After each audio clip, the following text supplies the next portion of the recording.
Welcome to this explainer. Today, we are diving into a truly fascinating topic, wireless electricity. We're going to take a journey together, going from the everyday magic of charging our smart devices, digging into the underlying science, and finally laying out a blueprint so you can build a real wireless power transfer project yourself. Let's get started. Have you ever just stopped to think about how your phone actually charges without a single cable? You know the drill. You just drop your smartphone onto a sleek charging pad and boom, the battery icon lights up. There's absolutely no physical cable connecting the two. It feels like pure magic, right? But as we know, there's no magic involved here, just some incredible, highly engineered physics acting right under the surface. Here is our roadmap for today. We'll be covering 1. The magic of wireless power. 2. Physics of invisible electricity. 3. Maximizing power transfer efficiency. 4. From Tesla to today. And 5. Build your own WPT project. Okay, let's dive into section 1. The magic of wireless power, the black box revealed. So, how does it actually work? Well, it all starts with standard DC power from your wall. An internal circuit inside that charging pad takes that power and converts it to high-frequency AC, which then flows through a copper coil. This creates a rapidly changing magnetic field. This invisible field literally reaches out into your phone, inducing an AC voltage in its receiver coil. Finally, a rectifier inside the phone turns it right back into DC power, safely feeding your battery. Pretty neat, right? Moving right along to section 2, physics of invisible electricity, underlying forces. Now, the absolute foundational principle for all of this is Faraday's law of electromagnetic induction. This is essentially that invisible hand reaching across the air.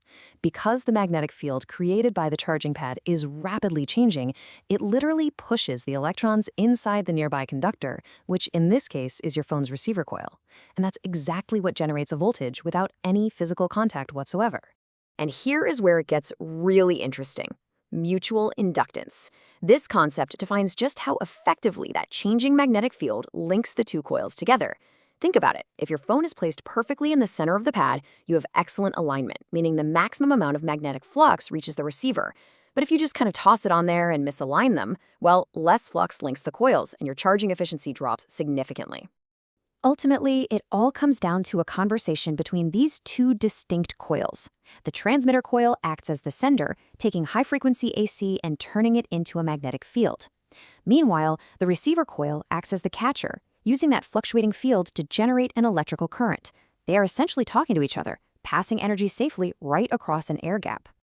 Which brings us to section 3, maximizing power transfer efficiency, scaling up power. When engineers look at scaling this technology up, say to charge multiple devices at once, they test different layouts like planar square coil arrays.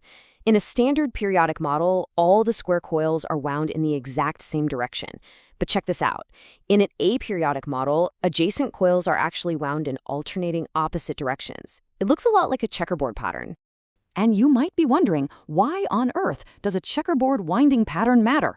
Well, get this.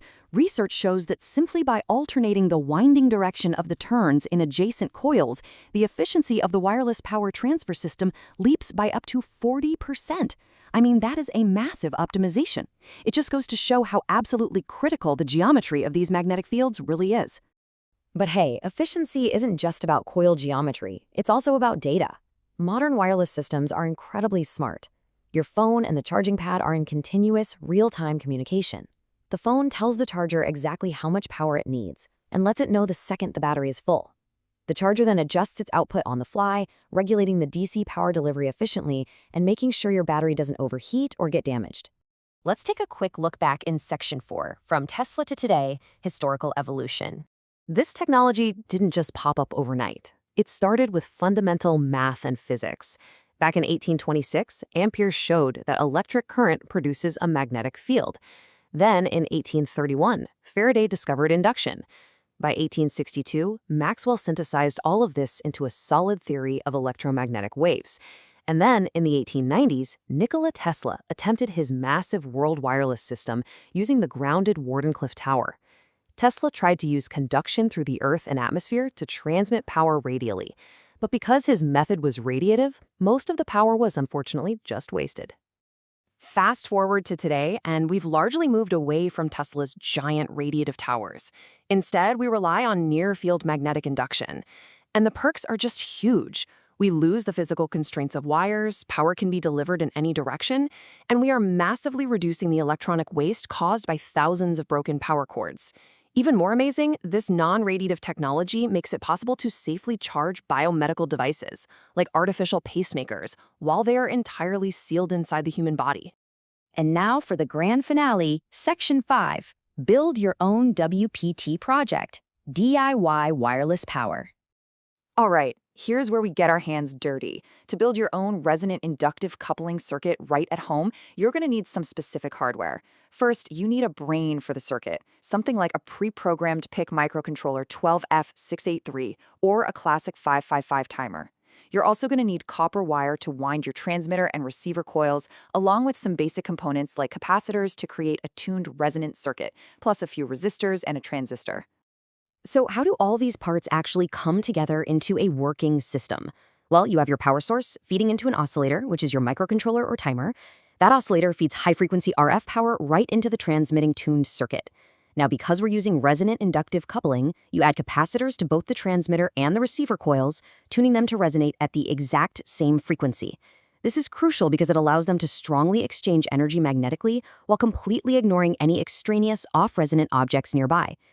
The real secret sauce to making this DIY project run smoothly, though, is in the programming.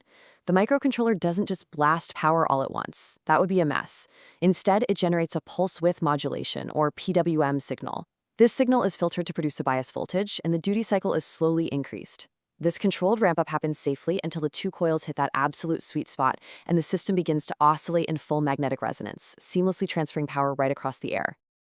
We have covered a massive amount of ground today, going from the foundational macro steps of Faraday's law to optimizing coil windings for a 40% efficiency boost, all the way down to the hardware schematics of a real resonant circuit. Now, the challenge rests with you. With a solid grasp on the invisible physics of wireless power, what device are you going to choose to power wirelessly next? Thank you so much for exploring this with me today, and keep building.